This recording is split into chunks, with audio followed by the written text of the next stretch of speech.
அவசர கோலத்தோடு ஓடி வந்த அவள் தன் கை இறுக்கத்தில் கசங்கி போயிருந்த துண்டு காகிதத்தை நீலவாகிலிருந்த மேஜையில் வைத்துவிட்டு அவசரப்பட்டாள். சீக்கிரமா கொடுங்க மக்களே. மருந்துக்கடை சிப்பந்தி மெல்ல எடுத்து பிரித்தான் அந்த கசங்கல் காகிதத்தை. டாக்டர் எழுதி தந்திருந்த பிரிஸ்கிரிப்ஷன். எழுத்து நீரில் சிதைந்திருந்தது. ஏம்மா, அறிவிருக்கா? இப்படித்தான் மருந்து சீட்டை தண்ணில் நினச்சி கொண்டாரதா? வேர்வை பட்டுடுச்சு மக்களே, நல்லா பார்த்து கொடுங்க மக்களே. உசுருக்கு ஒரு புள்ள மன்றாடிக்கிட்டு கிடக்குது. உடலெங்கும் வியர்வை நசுநசுத்தது. கண்டாங்கி சேலை தலைப்பால் துடைத்து கொண்டாள். பணம் இருக்கா? இல்லாமையா மருந்துக்கு வருவேன்? நேரம் போவது, கொடுங்க மக்களே. விலை அதிகம், அதான். அந்த பெண்ணின் எண்ணெய் தொடர்பற்ற செம்பட்டை தலை விரிப்பிற்கும் தேவையான பணத்திற்கும் இடைவெளி ஏக்கரா கணக்கில் நீண்டிருப்பதாகவே தோன்றியது சிப்பந்திக்கு. மருந்துகளை எடுத்து வந்து மேஜை மேல் கட்டி வைத்தான். பில்லை எழுதி கிழித்து கையில் எடுத்தான். 56 ரூபா 37 பைசா கொடு என்றான். என் கடவுளே, அம்புட்டா? அதான் அப்பவே கேட்டேன், பணம் இருக்குன்னு இல்லை. கல்லாவில் அமர்ந்திருக்கும் முதலாளியின் காதுகளில் விழும்படி உறக்கச் சொன்னான். இம்புட்டாவுன்னு எப்படி தெரியும்? சந்தைக்கு கொண்டாந்த துட்டுக்குள்ள முடிஞ்சு போயிடாதான்னு நினச்சேன். இடையில் செருகி வைத்திருந்த சுருக்கு பையை இழுத்தெடுத்து அதன் வாயை திறந்து கவிழ்த்தாள். நோட்டுகளும் சில்லறையுமாய் மேஜையில் சிதறியதை எண்ணி வைத்தாள். எவ்வளவுமா இருக்கு? 37 ரூபா 50 பைசா. மீதியை கொடு. இவ்வளோதான் இருக்குது மக்களே. அவமானமும் வேதனையும் மீதூர சிப்பந்தியை நோக்கினாள் அவள். அதுக்கு நான் என்ன பண்ணுறது? மீதியையும் கொண்டாந்து கொடுத்துட்டு மருந்தை வாங்கிட்டு போ. மருந்துகளை கட்டோடு எடுத்து உள்ளே வைத்தான். என் கடவுளே, மக்களே, புள்ள உசுருக்கு மன்றாடிக்கிட்டு கிடக்குது. 5 நிமிஷத்தில் மருந்து கொண்டாந்துடணும்னு டாக்டர் சொன்னார். கொஞ்சம் தயவு பண்ணுங்க மக்களே. நான் ஒன்றும் கசவாளித்தனம் பண்ணுற பொட்டச்சி இல்லை. சாமி சத்தியமாக நாளைக்கு கொண்டாந்து கொடுத்துருவேன். அவள் நெஞ்சின் பரிதவிப்பை முகம் காட்டியது. ஆனால் அதை கண்டுகொள்ள மனிதர்கள்தான் அங்கு இல்லை. இது என்னம்மா எலவு? வேணும்னா முதலாளிக்கிட்ட கேளு, என்ன விடு. நகர்ந்து அடுத்த வியாபாரத்தை கவனிக்கத் தொடங்கினான் சிப்பந்தி. முதலாளி. செய்தி பத்திரிகைக்குள் புதையுண்டிருந்தது முதலாளியின் முகம். தயவு பண்ணுங்க முதலாளி, வம்பா ஒரு பச்சை குருத்து கருவிட போகுது. இந்த மருந்து கொண்டு போனா ஒரு இளம் புள்ள பொழைச்சுக்கிடும். இதுவரை பத்திரிகையில் புதையுண்டிருந்த முதலாளி மெல்ல தலையை திருப்பினார். தங்க பிரேமிட்ட கண்ணாடி மூக்கில் மென்மையாக அழுத்தி கொண்டிருந்தது. நாசுக்காக வாரிய தலைமுடி, சிரிக்கும் உதடுகள், சாந்தம் சந்தமிழைத்தது. கிராமத்து பெண்ணுக்கு நம்பிக்கை பூத்தது. முதலாளி, ஒரு 20 ரூபா கிட்ட தான் குறையுது. ஆத்தா சத்தியமா, சாமி சத்தியமா நாளைக்கு கொண்டாந்து கொடுத்துருவேன். கையெடுத்து கும்பிட்டாள். முதலாளி நல்ல மனிதர், சமுதாய கண்ணோட்டம் கொண்டவர். ஊரில் அப்படித்தான் பேச்சு. தங்க பிரேமிட்ட கண்ணாடியை கழற்றி கையில் எடுத்தார். இந்தா, இது சத்திரமா சாவடியா? சும்மா தொணக்காம போய் பணத்தோட வா. கண்டவங்களுக்கெல்லாம் கடன் கொடுத்துட்டு காவலுக்கு இருக்கிறதா எனக்கு வேலை? போ போ. கண்ணாடியை அங்கவஸ்திரத்தில் வைத்து தேய்த்து துடைத்தார். அப்படி சொல்லப்படாது சாமி. இந்த ஒரு தடவையும் உபகாரம் பண்ணுங்க. ஒரு அழகான ஆம்பளை பிள்ளைக்கு உசுறு கொடுத்த புண்ணியம் கிடைக்கும். ஏம்மா இப்படி ஒரு வியாபார கடையில் வந்து தொல்லை கொடுக்கலாமா? அவ்வளவு அவசரமாக மருந்து வேணுங்கிறியே. முந்தியில பணத்தையும் இல்லையா முடிஞ்சு கொண்டாந்துருக்கணும்? ஐயோ, முந்தியே தெரிஞ்சா இப்படி வந்து நிற்கிறதுக்கு நான் ஒன்றும் இல்லாதவில்லைங்க. வந்த இடத்துல தான் இப்படி ஆகிப்போச்சு. தயவு பண்ணுங்க. கரம் கூப்பி கெஞ்சினாள். அப்படின்னா ஒன்று செய்கிறியா? சொல்லுங்க சாமி.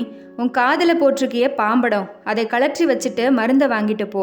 மீதியை கொண்டாந்து கொடுத்துட்டு மீட்டுக்கிட்டு போ. என்ன, சம்மதமா? அவளுக்குள் சில்லென்று குளுமை பாய்ந்தது. தன் காதுகளில் இறங்கியாடும் காது ஜவ்வுகளுக்குள் அழகுற அடைபட்டு கிடக்கும் தங்க பாம்படங்களை தொட்டு தடவி கொண்டாள். ஆவட்டுங்க, இந்தா புடிங்க. நல்ல வேலை நீங்களாவது என் காதில் பாம்படம் கிடக்கிறத யாபகப்படுத்தினியலே. இந்தாங்க. சவம், காசு பணம் வரும் போவும். புள்ள உசுறு அப்படியா? இந்தாங்க. பாம்படங்களை கலற்றி வைத்தாள். மருந்தை வாங்கி கொண்டு ரோட்டில் இறங்கி ஓடினாள். ஆபரேஷன் தியேட்டரை விட்டு வெளியேறினார் டாக்டர். அந்த கிராமத்து பெண்ணின் ஆவலும் பதைபதைப்பும் விரவிய பார்வையை கண்டு முருவளித்தார். அவளின் கணவனும் அவளோடையே நின்று நிம்மதி பெருமூச்சு விட்டான். உம்மோட பையன் பொழைச்சிட்டாயா? நல்ல சமயத்தில் கொண்டாந்தீங்க, இல்லைன்னா வேறு விதமாக போயிருக்கும். டாக்டர் தன் கன்சல்டிங் அறையை நோக்கி நகர்ந்தார். பையன் படுத்திருந்த அறைக்கதவு திறந்து மூடியது. ஆவலோடு திரும்பினாள் கிராமத்து பெண்.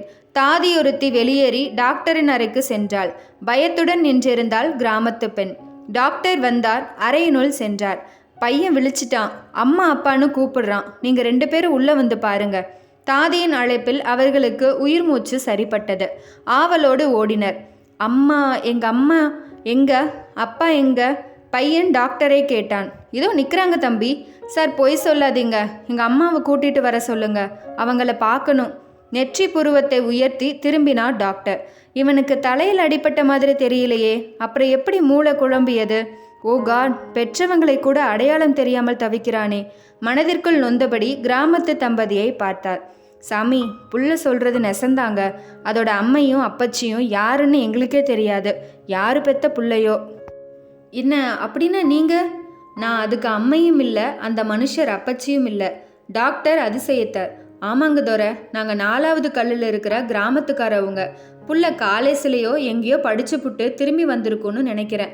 எங்களுக்கு கிழக்க நடு ரோட்டில் ரத்த கலனியாக கிடந்தது.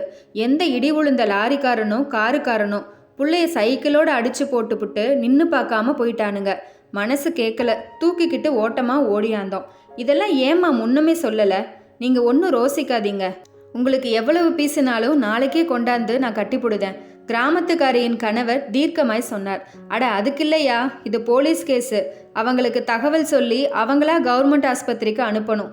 இனிமே இந்த பையனோட தாய் தகப்பன் வந்து கேஸ் அது இதுன்னு வம்பா போயிடுமேயா?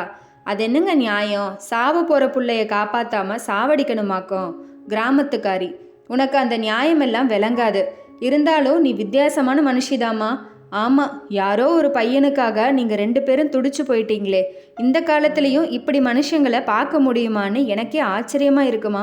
டாக்டர் அதிசயத்து நின்றார். அட என்னங்க சாமி பெருசாக பண்ணிட்டோம். அரை உசுரும் குறை உசுருமா கிடக்கிற புள்ளைய கண்டுபிட்டு வண்டி கட்டிக்கிட்டு ரோட்டில் வந்த நாங்களும் அந்த நாசமாக போகிற லாரிக்கார பய உள்ளைய மாதிரி நவுண்டுட்டா விளங்குவோங்களா? சரி சரி, புள்ள பொழைச்சதே. அந்த புள்ளைய கேட்டு அதோட அம்மைக்கும் அப்பச்சிக்கும் தகவல் கொடுங்க சாமி, கும்பிட்டாள். டாக்டரின் கண்கள் அதிர்ந்து போய் நிலைத்தன. அவள் ஒரு கிராமத்து பெண்ணாக அந்த கண்களில் படவில்லை. பையனின் பெற்றோருக்கு தகவல் போனது. பதறி துடித்து கொண்டு ஒரு கார் வந்து நின்றது. காரிலிருந்து இறங்கியவள் ஓலமிட்டு கொண்டு ஓடி வந்தாள். கூடவே அவள் கணவரும் தொடர்ந்து ஓட்டமும் நடையுமாக வந்து டாக்டரை பார்த்தார். டாக்டர் தன் அறையை விட்டு வெளியேறி அவர்களை அழைத்து வந்து பையன் படுத்திருந்த அறையினுள் நுழையும் போது கட்டிலின் அடியில் உட்கார்ந்திருந்த கிராமத்து பெண்ணும் அவள் கணவனும் பவ்யமாக எழுந்து நின்றனர். சுந்தர், பையனை கட்டிக்கொள்ள முடியாமல் விலகி நின்று கதறினாள் தாய். அவன் உடலெங்கும் உள்ள கட்டுகள் தாயின் நெஞ்சில் புண்ணாய் வலியை ஏற்படுத்தியது. கிராமத்து பெண் வந்திருந்தவரை பார்த்து மலைத்து போய் நின்றாள். இவருடைய பையனா இந்த பையன் என்ற ஐயத்தோடு அவரை நிமிர்ந்து பார்த்தாள். அம்மா, நீயா? அதிர்ச்சியும் வியப்பும் தொண்டை குழியினுள் இரும்பு குண்டாய் அடைத்தது வந்திருந்தவருக்கு. உங்க பிள்ளையா இது? நிச்சலனமாய் கேட்டாள் அவள். ஆமாம்மா ஆமா, என் பிள்ளைய காப்பாத்துறதுக்காகவா நீ அப்படி மன்றாடி கதறுன? என் பையன் உயிருக்கு போராடுறப்பவா நான் உன் காதல ஆடின பாம்படத்தை? வார்த்தை தொண்டையில் அடைத்தது. நீர்க்குளம் கண்ணில் உடைத்து கொண்டது. தங்க பிரேமை கழற்றினார். கண்களை துடைத்து கொண்டு வாயில் அதே அங்கவஸ்திரத்தை வைத்து அழுத்தி கொண்டார். அதுக்கென்ன முதலாளி, ஒருத்தருக்கொருத்தர் உபகாரம் செய்யாமல் முடியுமா? நான் அதைத்தான் செஞ்சேன். நீங்கள் வியாபாரக்காரவுக, வியாபாரத்தில் இறக்கம் பார்க்க முடியாதுதான். வருத்தப்படாதீங்க.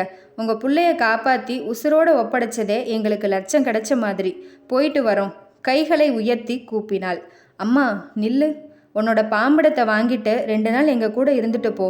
மருந்து கடை முதலாளியின் வேண்டுதலில் உண்மையான ஆர்வம் இழையோடியது. அதுக்கென்ன முதலாளி, புள்ள குணமாகி வீட்டுக்கு வந்த பிறகு ஒரு நாள் நாங்கள் 2 பேரும் வருதோம். நாங்கள் வீட்டிலேருந்து புறப்பட்டு ரொம்ப நேரமாச்சு. வீட்டில் ஆடு மாடுலாம் ஆளை காணாமல் அலரும். அப்போ உன் பாம்படத்தையாவது நின்று வாங்கிட்டு போ. டிரைவரை எடுத்தார சொல்கிறேன். பாம்படம் ஓடியா போயிடும். நாளைக்கு மீதி பணத்தையும் கொடுத்துட்டு மீட்டுக்கிடுதேன். எங்கள் பிள்ளைய காப்பாற்றின உங்களுக்கு நாங்கள் லட்சம் கொடுத்தாலும் ஈடாகாது. பணத்தையும் கொடுத்து உங்கள் பாம்படத்தையும் கொடுத்த நீங்கள் பணம் தந்து மீட்கிறதா? அதை மட்டுமாவது வாங்கிட்டு போங்க. பையனின் அம்மா கிராமத்துக்காரியின் கரம் தொட்டு சொன்னாள். உங்க புள்ளன்னு தெரிஞ்சா நான் கடன்பட்டேன். கண்காண ஒரு உசுறு போயிடப்படாதுன்னு நினச்சேன். நகையை அடமான வச்சேன். கடன்பட்டனா அதை அடைக்காம நகையை வாங்கிக்கிட்டா இது வரைக்கும் செஞ்ச உபகாரத்துக்கு மதிப்பு உண்டா? ஏழையா பிறந்தாலும் மனுஷியா வாழணும் பாருங்க. நாங்கள் போயிட்டு வரோம். அம்மா முதலாளி, இந்த பாவி வயிறு தான் ஒரு புழுப்பூச்சி இல்லாமல் காஞ்சு போச்சு. நீங்கள் பெத்த பிள்ளைய காப்பாற்றுற ஒரு யோகத்தையாவது கடவுள் எங்களுக்கு கொடுத்தாரேங்கிறதுல சந்தோஷப்படுறமே, அது போதாதா எங்களுக்கு? போயிட்டு வரோம். கைகளை உயர்த்தி அவளோடு அவள் கணவனும் கைகூப்பி விட்டு புறப்பட்டார்கள். மருந்து கடை முதலாளி மலைத்து போய் நிற்கும் பொழுது டாக்டர் மட்டும் மனதுக்குள் சந்தோஷித்தார். இதோ ஒரு மனுஷியை கண்டு கொண்ட நிறைவில் அவர் கண்கள் பனித்தன.